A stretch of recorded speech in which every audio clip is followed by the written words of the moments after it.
আমার আব্বা 2015 সালে ইন্তেকাল করছে। ফ্যামিলিতে তেমন কিছু রেখে যায় না, কিন্তু পরবর্তী 9 বছরের ব্যবধানে আমরা 5 ভাই এই সংসারের যা দরকার আলাদা আলাদা ঘর করছি, আলাদা আলাদা খাট পালং ফার্নিচার সবই হয়েছে, এমন অসুবিধা হয় না। কিন্তু বাবা 5 ছেলেকে আলেম বানায়, বিনিময়ে এখন কি লাভ হয়েছে? এখন 5 জনই কোনো না কোনো মসজিদে জুমা পড়ায়, মাদ্রাসায় পড়ায়, কিছু 2-4 শব্দ আল্লাহর কথা বলে। তো যাই বলে যাই না কাজ করে, খোদার কসম আমার আব্বার কবরেও সওয়াব যায়, আমার আমল নামাতেও যায়। আফো গেইনার বাফরও লাভ, আমারও লাভ, দুইজনেরই কি হয়ে গেল?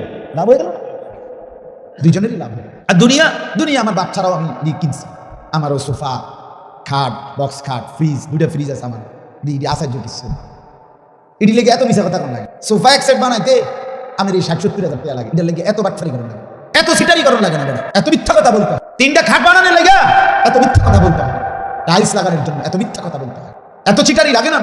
আমরা ভুল করছি, আমরা হায়াত, আমরা আমাদের জিন্দেগি, আমাদের সময় ইচ্ছা করে অনর্থক না বুঝে অবহেলা শেষ করে দিলাম।